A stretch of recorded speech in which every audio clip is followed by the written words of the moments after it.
তাদেরকে আমার আল্লাহ বিজয়ী দান করেছে। বলুন সুবহানাল্লাহ। তাহলে কাদের কথা আল্লাহ বলেছেন? এখানে আব্দুল্লাহ ইবনে তামিরের কথাও হতে পারে, আবু বকর রাদিয়াল্লাহু তাআলার কথাও হতে পারে, উমর রাদিয়াল্লাহু তাআলার কথাও হতে পারে, হযরত আম্মারের কথাও হতে পারে। আল্লাহ বলেছেন ঈমান আনা ওই সকল লোকদের মতন যারা ঈমানি পরীক্ষা দিয়েছে। আব্দুল্লাহ ইবনে তামির ঈমানের পরীক্ষা দিয়েছে। ঈমানের পরীক্ষা দেওয়ার পর বিজয় লাভ হওয়ার পর আব্দুল্লাহ ইবনে তামিরের ঈমানের পরীক্ষা দেখে সাথে সাথে শত শত কাফের বেঈমান কালেমা পড়ে মুসলমান হয়েছে। বলুন সুবহানাল্লাহ। পরীক্ষা দেওয়ার পর সফলতা অর্জন করছে, সাথে সাথে কয়েকশো কাফের বেঈমান কালেমা পড়ে মুসলমান হয়ে গিয়েছে। তাহলে মুহতারাম হাজরিন, হযরত আম্মার রাদিয়াল্লাহু তাআলার জীবনে আমরা দেখি হযরত সুমাইয়া রাদিয়াল্লাহু তাআলা ইসলামের একজন শহীদ নারী তিনি হয়েছেন। আম্মার রাদিয়াল্লাহু তাআলাকে ঈমান ছাড়ার জন্য আবু জাহেল বারবার বলেছিল ঈমান ছেড়ে দাও। হযরত সুমাইয়া ডাক দিয়ে বলছিল আম্মার সাবধান, কাফের বেঈমানের সামান্য ভয়ে তুমি ঈমান ছাড়িয়ে দিও না। আমি এমন সন্তান পেটে রেখেছি যে আবু জাহেলের সামান্য ভয়ে ঈমান ছাড়িয়ে দিবে, এমন সন্তান আম্মার আমি পেটে রাখি নাই। আম্মার রে সাবধান, ঈমান নামক দৌলত ছাড়িও না। আল্লাহ বলেছেন ঈমান আনো তাদের মতন। তাহলে ঈমান আনতে হবে কাদের মতন? সাহাবায়ে আজমাইনদের মতন। কাদের মতো বলেন? জুড়ে কথা বলেন, কাদের মতো ঈমান আনতে হবে? সাহাবায়ে আজমাইনদের মতো ঈমান আনতে হবে। এই জন্য তো কবিতার ভিতরে বলেন ইশকে মাহবুবে খুদা আই দিল জিসে হাসিল নেহি লাখো মুমিন হো মগর ঈমান মে কামিল নেহি। আমাদের সমাজগুলোর ভিতরে টুপিওয়ালা দাড়িওয়ালা মানুষের কোনো অভাব নাই, কিন্তু অভাব হলো একটাই, কামেল ঈমানদার। কামেল ঈমানদার খুঁজে পাওয়া যায় না। কামেল ঈমানদার খুব কষ্ট করে খুঁজতে খুঁজতে বের করতে হয়। এই জন্য মুহতারাম হাজরিন, এক নম্বর ঈমান আনতে হবে কার উপর বলেন? আল্লাহ তাআলার উপর।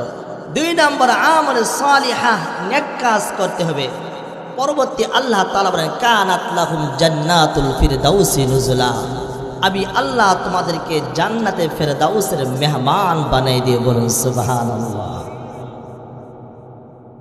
তাহলে জাহান্নামীরা যারা জাহান্নামে যাবে, আমি কথা শেষ করে দিব। জাহান্নামীদেরকে জাহান্নামে যাওয়ার কারণ হলো চারটি। কয়টি বলেন? চারটা কাজ করার কারণে তারা জাহান্নামে যাবে। আল্লাহ তাআলা কোরআনে ভিতরে বলেন ক্বালু লাম নাকু বিনাল মুসাল্লি। যখন জাহান্নামীদেরকে জাহান্নামে দেওয়া হবে,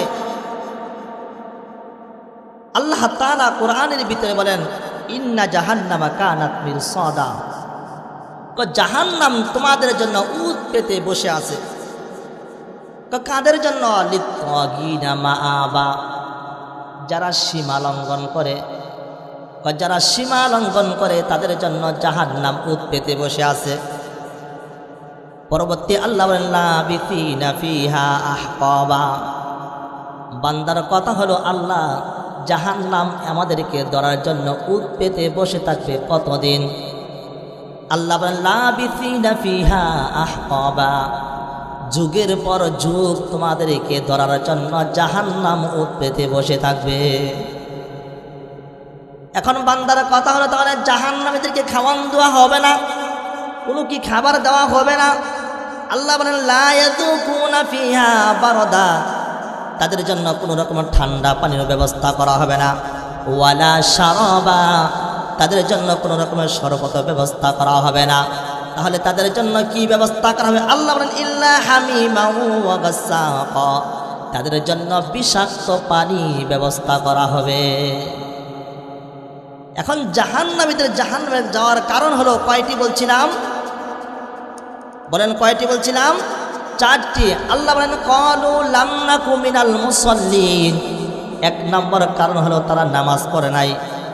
2 নম্বর কারণ হলো ওয়ালাম নাকুনু তুইমুল মিসকিন, তারা মিসকিনদেরকে খাবার দেয় নাই, অসহায়দেরকে, এতিমদেরকে, গরিবদেরকে তারা খাবার দেয় নাই। 3 নম্বর আল্লাহ বলেন কুন্না নাখুদু মাল খাইদিন। আর সমাজে এক শ্রেণী মানুষ আছে, এর দোষ এর কাছে, এর দোষ এর কাছে ঘুরে না, সমালোচনা করে, মানুষের দোষ তালাশ করে। আল্লাহ বলেন 3 নম্বর কুন্না নাখুদু মাল খাইদিন, যারা সমালোচনা করে, অশ্লীল কাজ করে, তাদেরকে আল্লাহ জান্নাত দিবে না। 4 নম্বর ওয়াকুন্না নুকাদ্দিবু বিয়াউমিদ্দিন, আল্লাহ 4 নম্বর বলেন যারা কিয়ামত দিবসকে অস্বীকার করে। তাহলে 1 নম্বর পাইলাম যারা নামাজ পড়ে না, 2 নম্বর পাইলাম যারা এতিম গরিব অসহায়দেরকে খাবার দেয় না, 3 নম্বর পাইলাম যারা সমাজের ভিতরে অশ্লীল কাজ করে, ওর দোষ ওর কাছে, অন্যের দোষকে তালাশ করে। 4 নম্বর হলো কিয়ামত দিবসকে যারা অস্বীকার করে, আল্লাহ বলেন জাহান্নামীদের জাহান্নামে যাওয়ার কারণ হলো এই 4টি। কয়টি? 4টি। এই 4টি থেকে আমরা হেফাজত থাকতে পারবো না ইনশাআল্লাহ? বলেন হ্যাঁ, পারবো না?